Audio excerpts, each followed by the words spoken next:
Welcome to this edition of Meet the Mustangs. Joining me today, WNMU Athletic Director Scott Woodard, but he's got a different hat on. Of course, also the head softball coach for Western New Mexico. Scott, welcome to Meet the Mustangs. Thanks, Mike.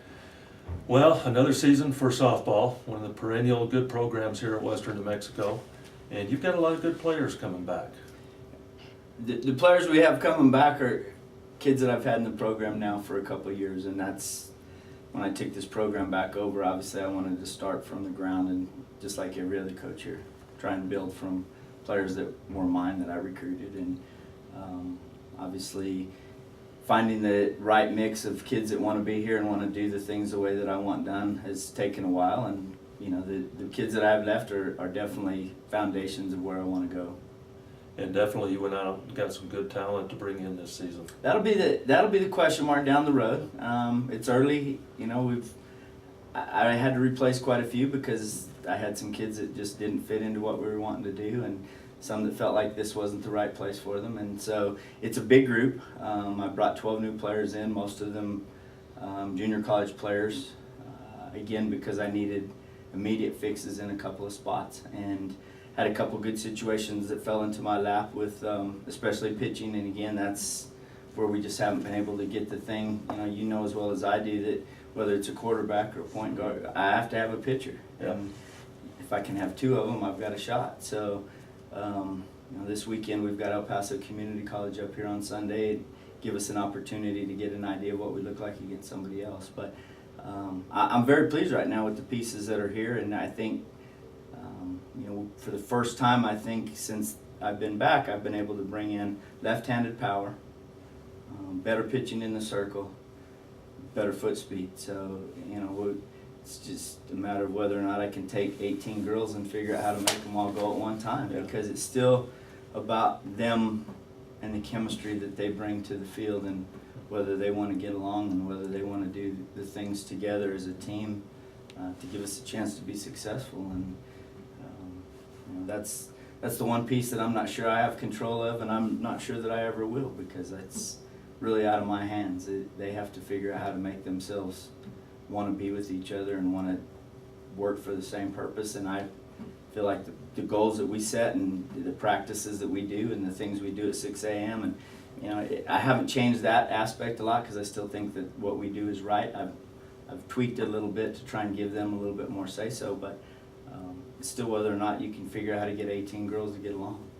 Well, that's the challenge for any coach, whether it's football, but softball, basketball. Talk a little bit about who you expect to or hope to step up in the pitching arena. Well, I think we've got obviously part of our staff last year is back. Emily Huth had a great year for us last year. Considering when I brought her in, I wasn't sure where she would fit into the mix. I think again she'd been in a program where they hadn't spent a lot of time with an actual pitching coach and somebody that actually spent time, and having Angela gives me that person that knows pitching, and it's just not go down and throw. Let's work on getting better, and I'm very fortunate for that. And it's kind of what we didn't have for the first 8 or 9 years of this program with me or Freddie. Was just you try and recruit a good pitcher and let them go down and pitch, and that's kind of what we did. So we also have Ariel Smith back. She's injured right now. We're not sure. We're still working on doctors and trying to find out what's going on with her.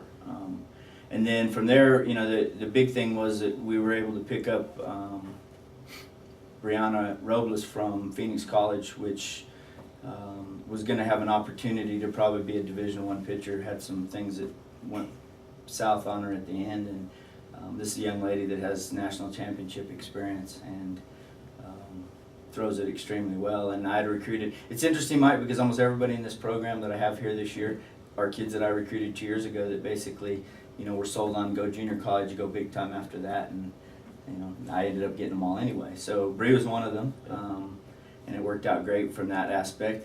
Sarah Byrne that we were picking up from New Mexico State was a teammate of Caitlin Barnes, and I went after both of them hard. And Sarah's stubbornness, I think she'll tell you, was that she had to have that 1 behind her name instead of a 2.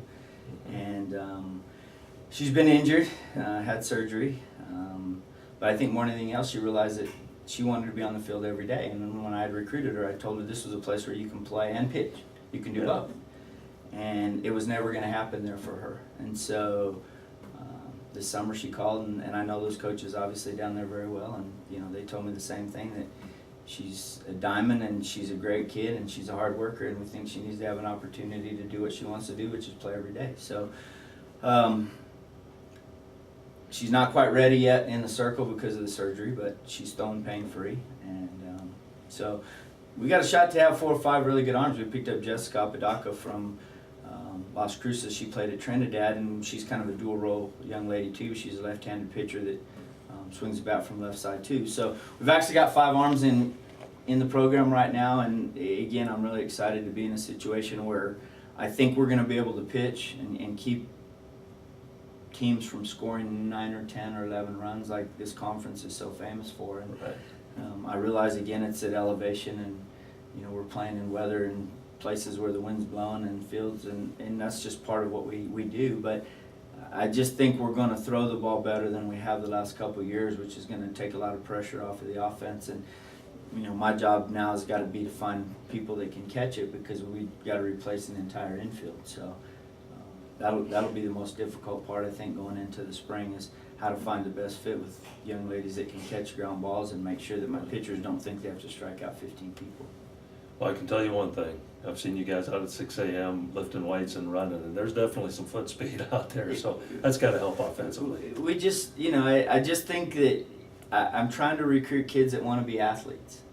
And to me, it doesn't just mean that I do bits and pieces of my sport. It's about being an athlete and being able to move my feet and being able to have athletic movements. And that's the way I've always coached. And you know, I just think that the mental toughness piece is the biggest piece that you have to get girls to buy into.